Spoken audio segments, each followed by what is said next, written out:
El día de hoy, viernes de la 12ª semana del tiempo ordinario, la Iglesia nos propone para nuestra reflexión el texto de Mateo 8, 1 al 4. Les leo el texto. En aquel tiempo, al bajar Jesús del monte, lo siguió mucha gente. En esto se le acercó un leproso, se arrodilló y le dijo: Señor, si quieres, puedes limpiarme. Extendió la mano y lo tocó diciendo: Quiero, queda limpio. Y enseguida quedó limpio de la lepra. Y Jesús le dijo: No se lo digas a nadie, pero para que conste, ve a presentarte al sacerdote y entrega la ofrenda que mandó Moisés. Una vez concluido el Sermón del Monte, Jesús empieza, según Mateo, su tarea de ir por Galilea proclamando la llegada del reinado de Dios. Jesús va a proclamar el reinado de Dios de dos maneras. Primero, enseñándolo y explicándolo mediante palabras. Y luego, haciendo, obrando, es decir, mostrándonos con hechos que es posible ayudar a Dios a que reine. El relato de hoy comienza diciéndonos que, cuando Jesús bajó de la montaña, lo siguió una gran multitud. Bajó del monte, en donde tuvo su sermón, y la multitud que lo estuvo escuchando, bajó también con él. Pero esta vez, no para escucharlo, sino para verlo en acción. Vamos ahora a contemplar a Jesús, a verlo hacer, a verlo poner por obra lo que nos ha enseñado. En Mateo, el inicio del anuncio del reinado de Dios lo empieza en el capítulo 8 con la narración de 10 milagros de Jesús. Se trata de 3 series de 3 milagros, siendo uno de ellos un doble milagro. Y estas 3 series están separadas por breves diálogos que tienen que ver con el seguimiento. Jesús pues nos irá preparando para seguirlo. Los milagros de Jesús son sencillos y cotidianos. No se comparan con los grandes prodigios de los dioses griegos o con los milagros increíbles del Antiguo Testamento, como la división de las aguas del Mar Rojo por Moisés. Sus acciones extraordinarias son más bien movidas por la compasión que siente por la gente o para confirmar la fe de aquel que es curado. Su único objetivo es mostrarnos lo que Dios es capaz de hacer cuando reine. Es decir, sus milagros hacen real el reinado de Dios. Nos muestran lo que sucederá cuando Él reine. Nos muestran que Dios tiene poder sobre la naturaleza, en especial sobre la enfermedad, sobre la muerte y sobre el mal. Y nos muestran que cuando Él reine, seremos liberados de todo tipo de mal. Por tanto, debemos desear, querer y trabajar a fin de que reine. Es de notar que la primera serie de 3 milagros son 3 curaciones de personas excluidas por la sociedad, separadas, no consideradas. Y son un leproso, un extranjero y una mujer. Al finalizar estas 3 series de milagros, Jesús pasa a la enseñanza.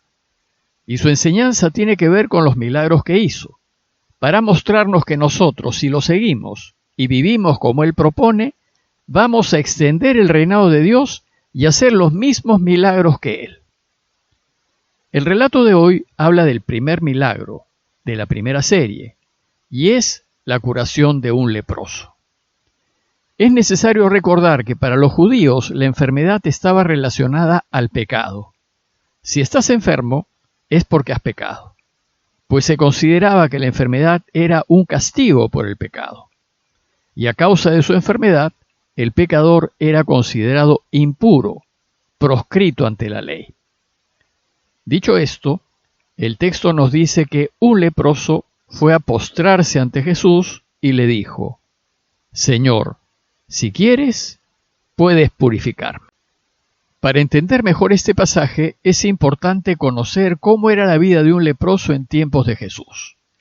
Se pensaba que la lepra era muy contagiosa, y por tanto, apenas se detectaba un leproso, éste era inmediatamente separado de la comunidad. Y tenía que vivir fuera de los pueblos, en el descampado, solo con otros leprosos y sin contacto alguno con sus familiares y amigos. Vivía en pobreza extrema, y para poder alimentarse, parece que de lejos le tiraban la comida. Era un apestado que vivía marginado, y que tenía que advertir a todo el que se le acercase que era leproso, a fin de que se alejase de él. Y si por alguna razón extrema debía entrar al pueblo, tenía que avisar tocando una campana y gritando «impuro, impuro», para que todos se alejasen de él.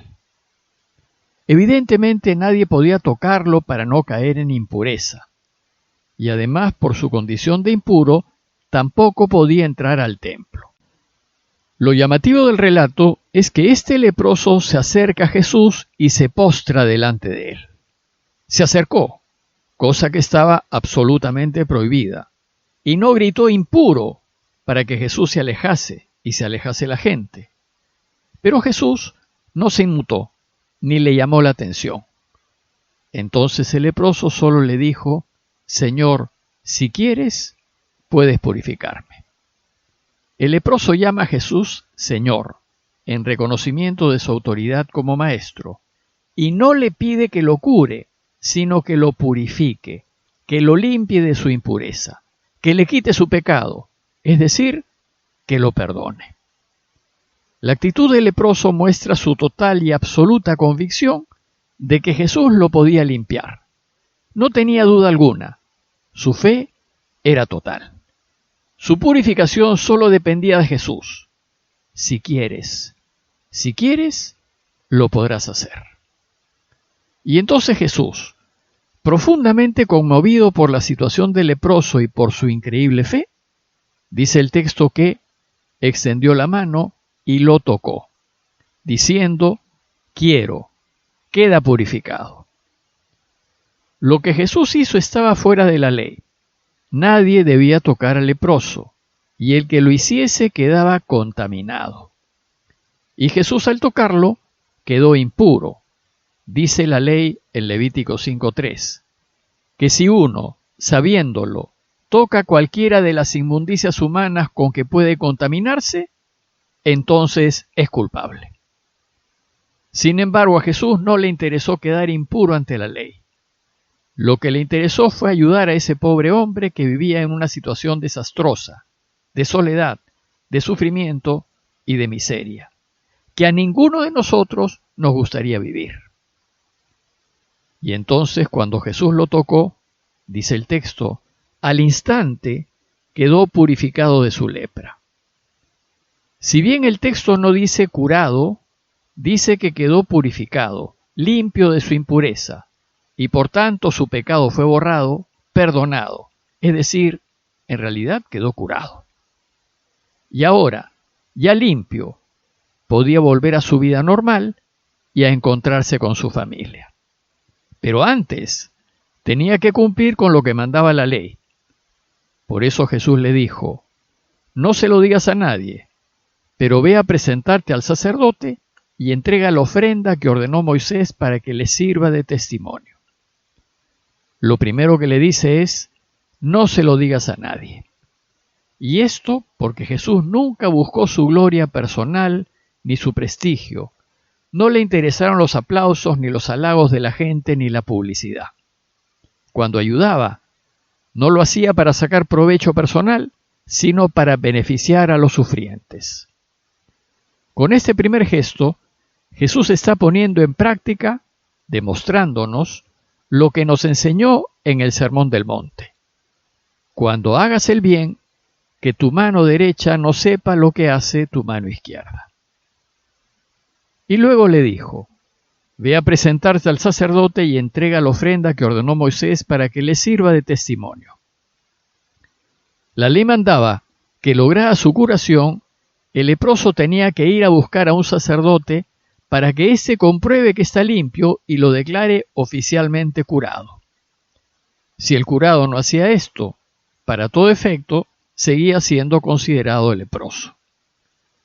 Entonces Jesús le pide al leproso curado que cumpla la ley, porque Jesús va a observar la ley siempre, a menos que ésta vaya en contra de Dios, de la salud y de la vida.